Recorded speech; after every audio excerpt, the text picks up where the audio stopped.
I've got one that can see. Logic before authority.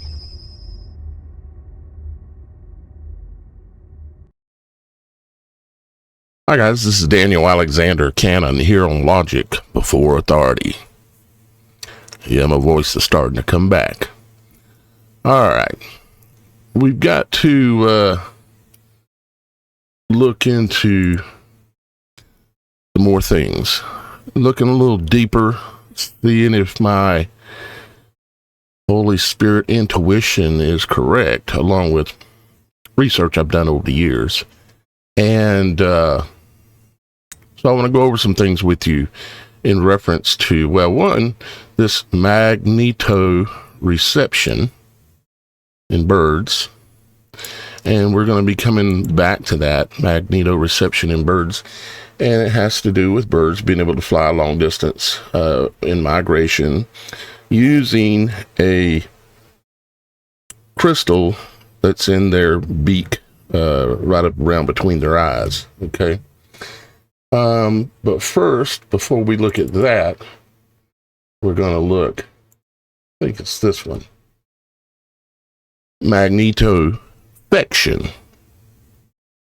Okay. A little twist on the word. Magnetofection. Now, magnetofection is, well, one, it came up, some of you heard it. Let me get rid of my phone number here. That might help. It came up back during the beginning of the planned demonic. Okay. And there were people going around that were magnetic. I witnessed it and even tested it on a couple of people with my own eyes. And, when they got the free needles. But apparently there's another way that things can be done. And I actually kind of heard about this, but somehow it didn't stick with me. And that is, you can see, well, the image, what you're looking at here.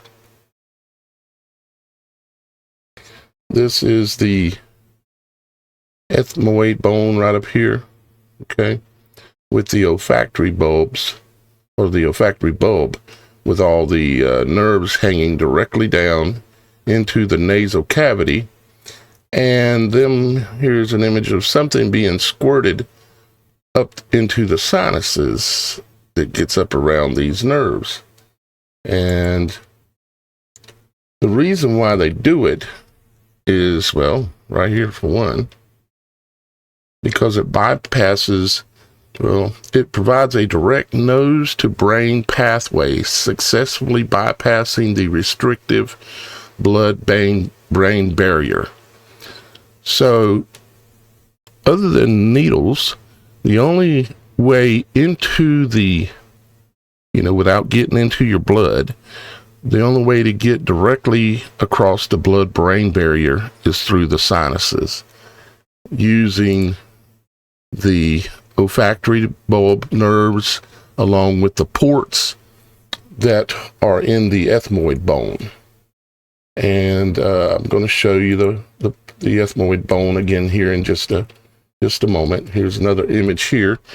And we were looking at something else they were doing with sticking a cotton swab up into your sinuses and rubbing it up in that area that has the olfactory bulb nerves that are hanging out down into the sinuses. Now, back in the Egyptian days, they used to take a reed, and if they had an incompliant slave, they would give them basically a lobotomy. They would take a reed and stick it up into the sinuses and break this bone up in here. And if the damage was bad enough, it would basically give them a lobotomy. It would damage their abilities in many ways. You can research that. It's out there. Now, there's things I'm not going to recover everything. If you're not sure where I'm going with this or where I came from, you've got to go back videos, multiple even videos, but at least 1 or 5 or something like that in order to be able to really see, because we go into a whole lot of things that has to do with why we're talking about crystal being in the forehead of birds and also in humans as well, because humans are said to have it as well, which we're going to get into here in just a few minutes.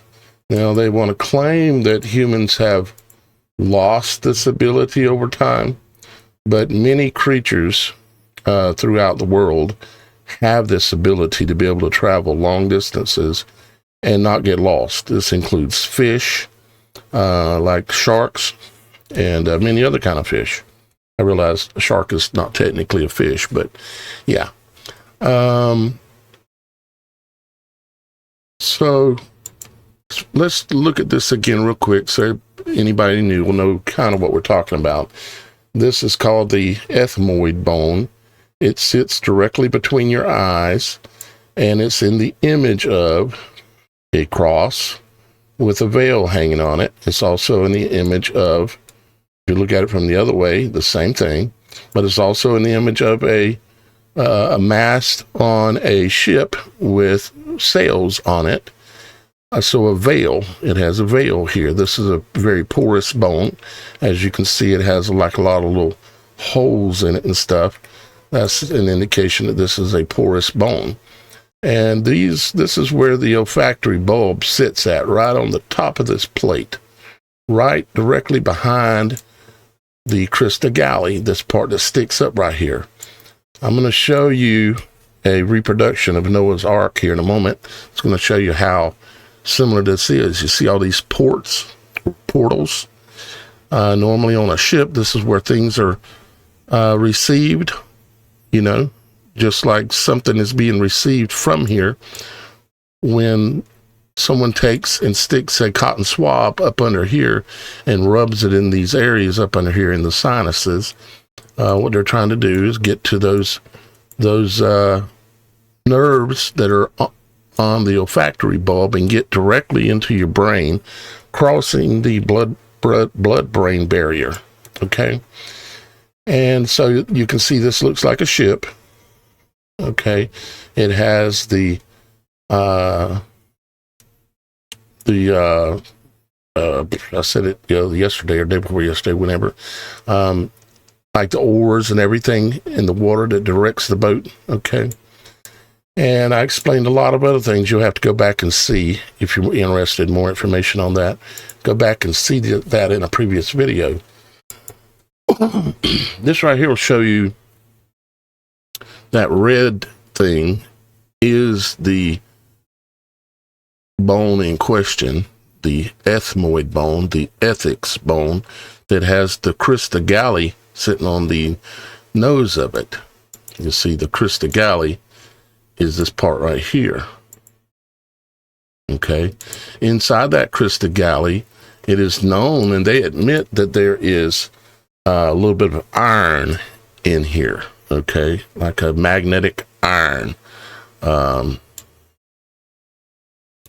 in this area right here. Okay, the crista galli. It also has a crystal or a crystalline material in it as well, and it acts as a transmitter receiver. Okay, like we were talking about a while ago. Let's see, where was it? Right over here. How birds are able to, where'd it go? It's over here further. Oops, too far. Right here.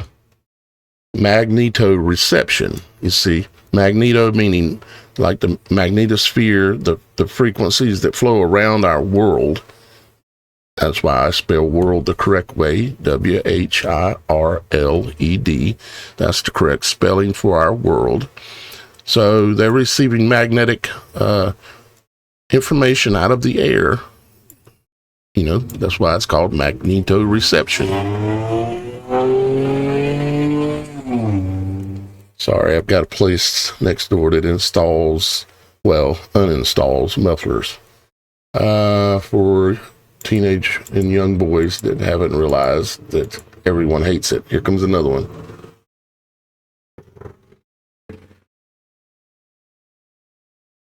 Yeah, I had to listen to that a lot. Okay, so back to this. Just showing you this so you can see where it sits. It sits directly between the eyes, between the two thieves, the liars, in the skull, just like Christ between the two liars, deceivers in Golgotha, which is the word for skull. And I explain that in more detail also as well.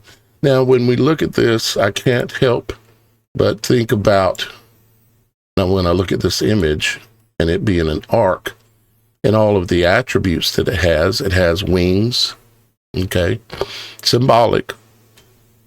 Yes, symbolic, if you can understand that. I know symbolism can be very new for some people. It was me too at one point, but it has wings, okay, like sails, okay. It has, you could also say it has a veil, and you could say it has many other things very similar to the attributes of the Ark of the Covenant, okay. We've been talking about being magnetic in order to transmit information and communication. Well, that's why gold was used with the Ark of the Covenant. They used acacia wood, my pronunciation anyways, and they used gold. It's all about electricity, electrical, and, communication, basically. And so when I look at the symbolic attributes of the Ark of the Covenant, I see very much so the similar things when we're looking at the ethmoid bone, okay? Here's the image of the man-made, Noah's Ark kind of thing, a reproduction up in Kentucky. And you can see that it has the portals or the ports on top, In this case, it's probably just windows, but because this is like a tourist attraction. And you can also see that it has, on the end down here, it has the Crista Galley on the front end of the boat. So there is something that this should be teaching you. And I can say the words, but you should be able to see it. You should be able to recognize it if you'll do some pondering and think about this and what it means and who the captain of your ship is. And that's just one element of it. And the captain of your ship, or the high priest of your temple, is you, your spirit, not your flesh. The flesh is just a vessel. Okay? Now, I'm going to show something here too that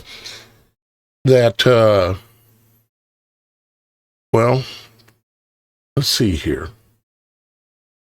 Let me get one more image here that I think y'all guys will like. Let's see here. The ethmoid bone, the sphenoid bone. I think this is it. Yeah.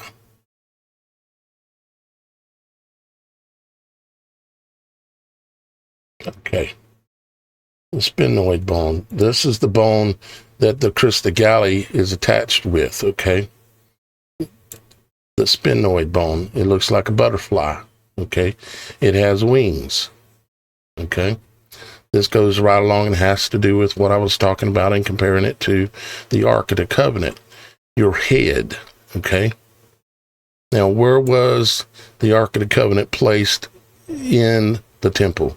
It was placed in the Holy of Holies, which represented the head of the building, and the rest of the body was there. The holy place was the body itself, going down to the porch, which is your reproductive area, okay?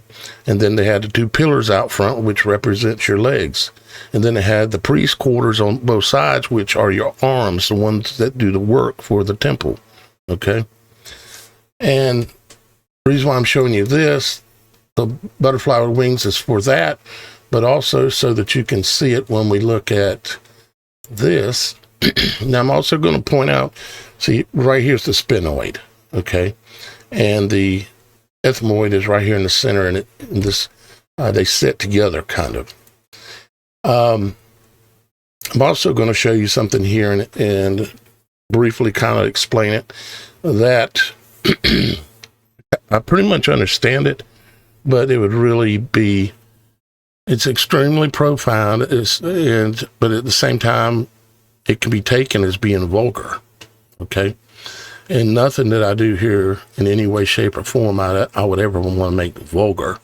However, we're talking about symbolism, okay? Symbolism. And so you really can't really miss it once you see it, as to when you're talking about portals, okay, where something may go in or something may come out, okay, like for instance the birth canal, okay, the female reproductive system. If you look at it from a symbolic standpoint, it has wings, okay. You can look it up and use whatever words you want for the things that are there, okay. It has all the attributes. There's a veil, or at least there is in the beginning, and which the word for that is hymen, and there is well, there's just something that looks like this, okay. And again, I'm not trying to be gross or disrespectful or anything. I'm just showing you something that you're not going to see anywhere else, okay. And that is the crista galli, sitting in the human skull with the sphenoid bone. There's a different look at one, the actual bony structure itself, okay. And hopefully you can see what I'm trying to show you here. I can't say I understand it all and why God created these things this way, but it's there to be seen, okay? It's there to be seen. All right. I'll let your imagination and you try to figure that out the rest of the way if you want to. So magnetoreception in birds, we talked about that. And then we talked about magnetoinfection or magnetofection, and a way that they are using to cross the blood-brain barrier and get things directly into your brain or into your body without even having to use a needle, right? Now, an example of how this can go wrong for birds, and maybe for people in the near future here, is this video. This is a video, it was in Mexico, and there's many of these out there. This is just one. But where some birds got subjected to some electromagnetic waves that caused them to behave extremely oddly and even kill themselves. I'm sure some of you have seen this, but let's mute the sound and play the video. You'll notice that a lot of the birds don't fly away because they injure and kill themselves. See, there was a burst of energy that caused them to do this.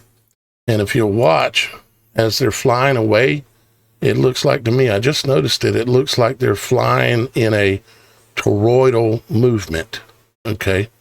Watch over here on this side.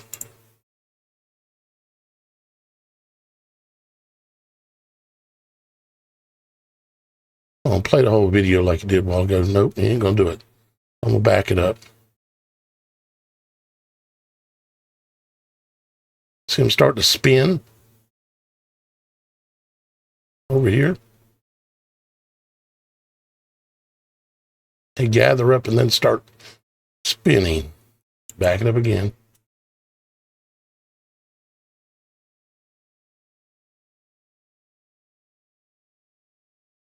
See them spinning? There is something, and I think we know what it is. You know, it's radio frequency. You can call it 5G. You can call it whatever you want. Who knows what they were installing or messing with or testing down there at the moment that all these birds fell out of the sky. But it makes me wonder, too, how this technology could be used to affect human behavior. It causes birds to do things that go completely against the rules normally, and that is to fly into the ground and kill themselves. Hopefully you see what I'm saying and showing that to you for. Now let's look at a few more things. This is hydroxyapatite, okay? Hydroxyapatite crystals, okay? And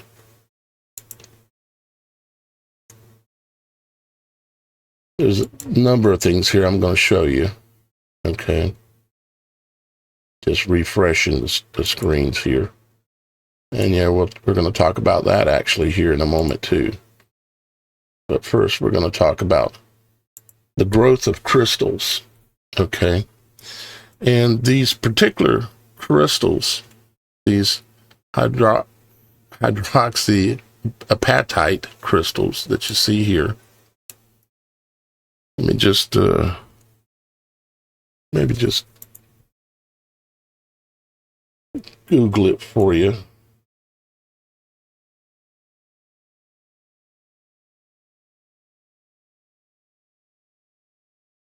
What this is this is a type of crystal that is in the human body. It's in our teeth, it's in our bones, and it's also, there's a lot of it in the head, and I suspect that this is one of the crystals that exist in the forehead. I'm not sure, meaning in the crystal galley, I'm not sure that, let me say this, do you know how there are people that have been said they can hear radio through their teeth? They can pick up a radio signal through their teeth. Like if somebody goes and maybe has some dentist work done, or I don't know all the situations, but picking up radio signals through their teeth, communication. You know, this is turning your head into a receiver. See, we're much more like that in a way than we even understand or realize or want to even admit. We're very much a electromagnetic person or people. Our bodies are, at least. Not necessarily our spirit, but our bodies are. But this is a type of crystal that grows naturally in the body. Now, I've got a video here, I'll show you real quick, of them growing it and testing it outside of the human body.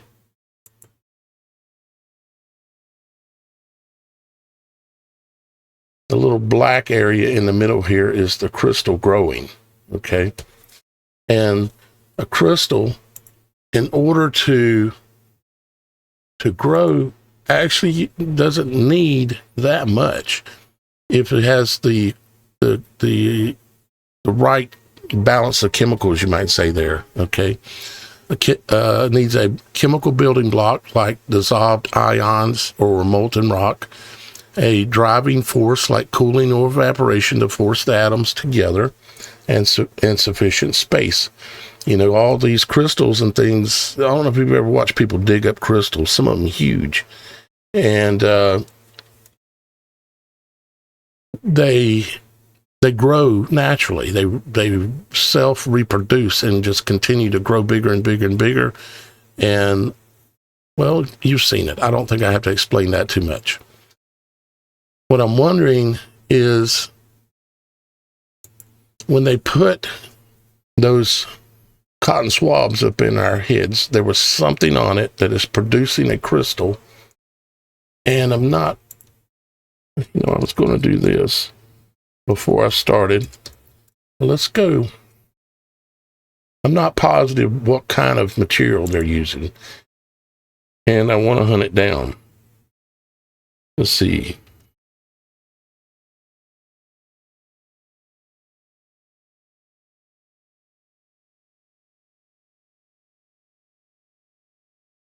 COVID test swab microscope.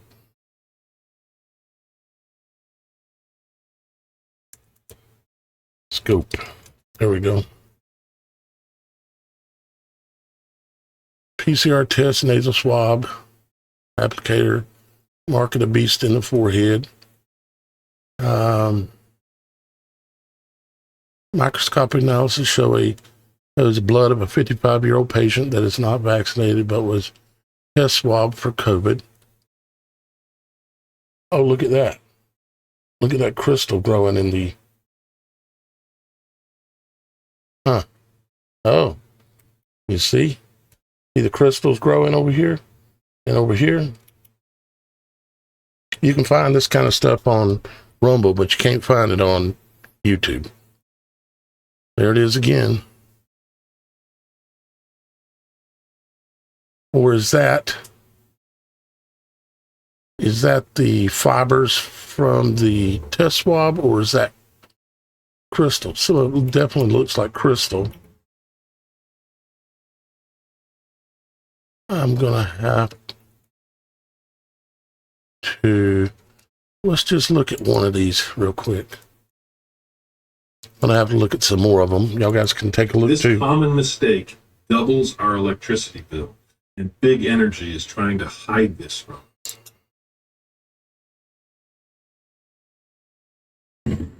Hoy es 21 de junio del 2023. Estamos viendo esto en la sangre de una persona que no está vacunada y que está muy mimetizada. Aquí estamos viendo a mediano aumento. Tratar de enfocar. Ahí está esta estructura. Vamos a verla sin luz. Looks like an antenna to me. Y aquí está sin luz. Ahorita está apagada la luz principal del microscopio y estamos observando esta infinidad que yo describo que es como una constelación de objetos brillantes que no tienen nada que estar haciendo ahí, que no se ven si no se sabe buscar. Aquí miramos que es una estructura que tiene 1, 2, 3, 4, 5, 6, 7, 8 filamentos y la colita. Estamos viéndola acá un poco más de cerca y vamos a ver la luminiscencia. Es tan fuerte la luz que distorsiona. Ahí está. Esto no tiene que ser eléctrico, como tampoco los pacientes tienen por qué estar magnetizados. Vamos a regresar acá. Esto cuesta mucho hacerlo, que no parezca. Y vamos a poner con el siguiente lente.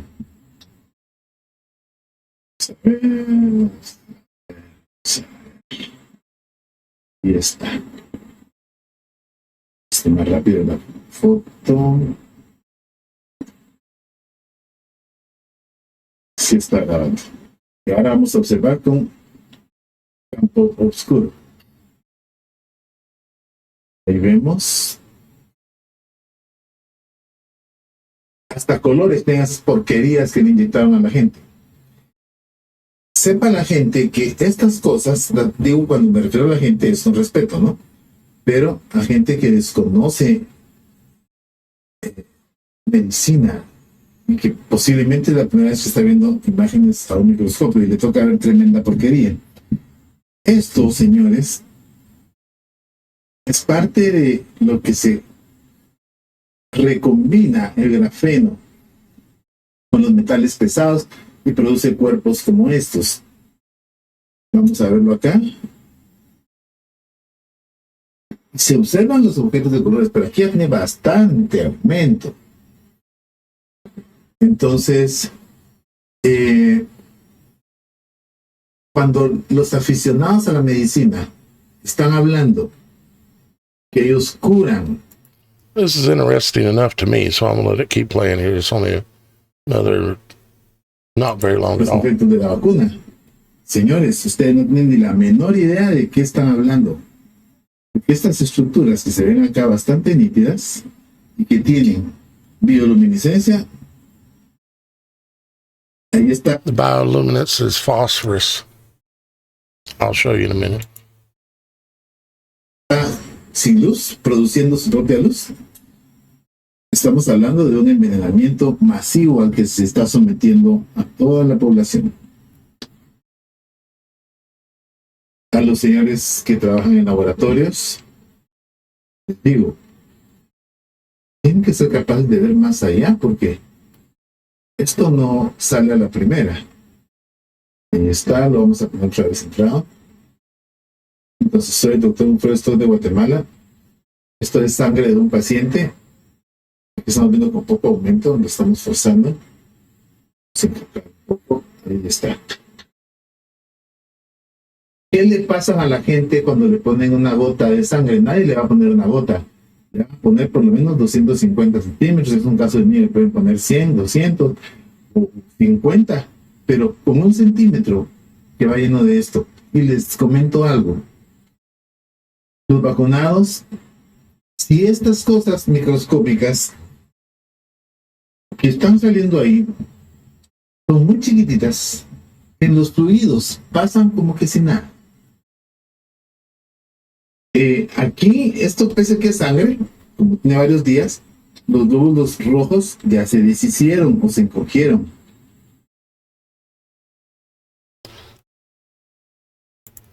See. So that is the blood of a patient that's not vaccinated, but it had self-organizing structures in the blood that should not be there. And it says he was vaccinated but was test swabbed, was not vaccinated but was test swabbed. So what that means is that whatever they put in his nose crossed the blood barrier or got into the blood, and then, I mean, well, you can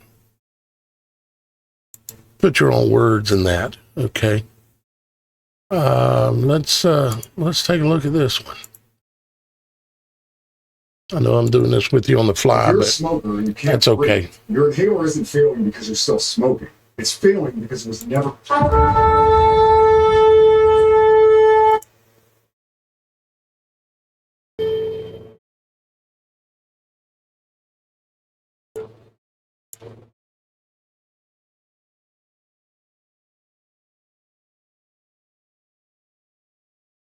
So they're looking at a PCR test. Hydrogel serves as a nano antenna and reproduces the function of the pineal gland.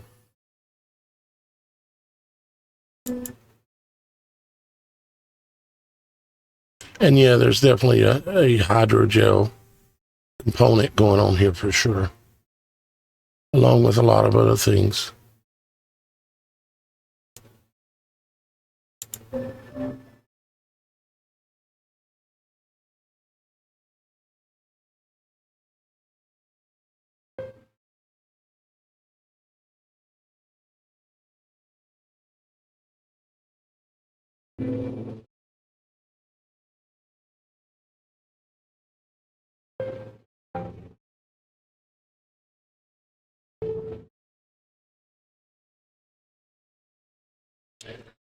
Okay, so I think we need to look at this, some of these videos, what I was looking for, and it's probably here,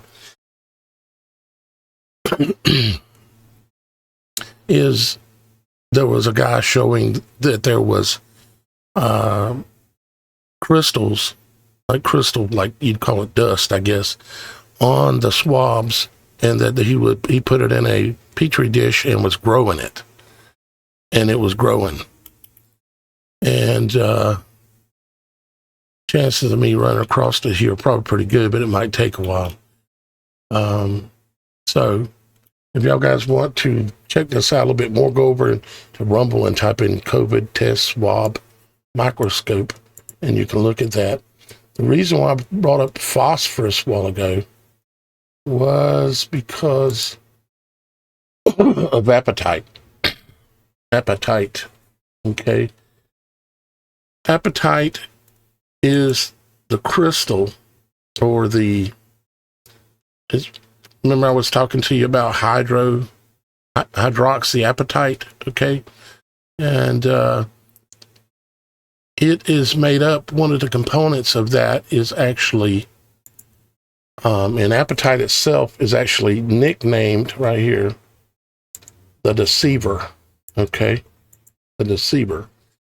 And it's made up of phosphorus, okay? One of the components is phosphorus. Unless I'm misspeaking, but I think I got my ducks in a row. I think so anyways. Yeah. Phosphorus.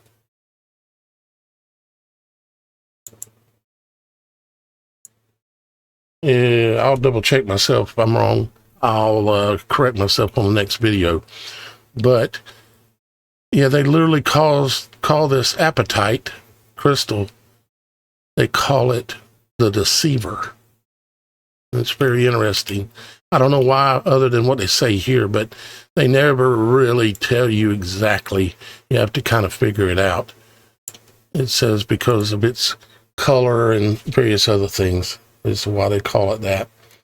But I know this is the tie-in for phosphorus are these hydroapatite crystals, okay, that we have in our body. We have in our teeth, we have in our head, in our forehead, and so on.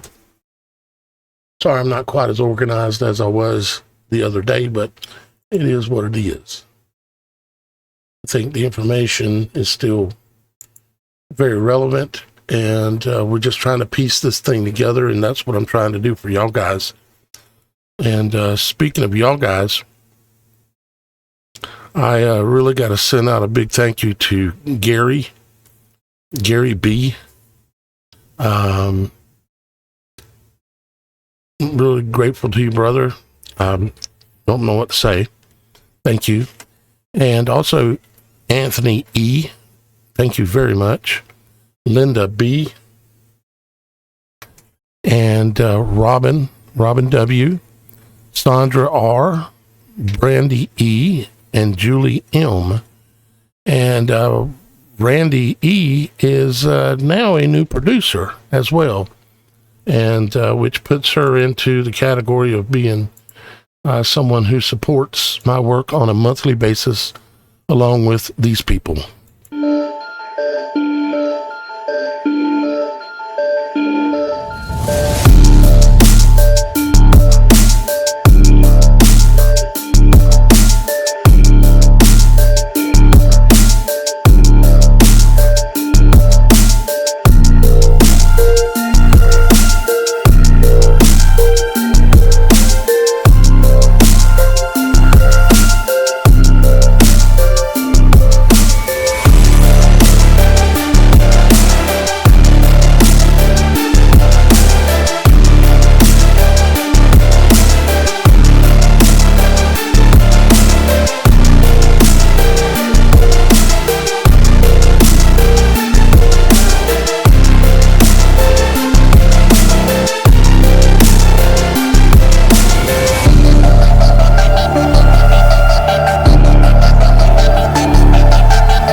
I've got one that can see. Logic before authority.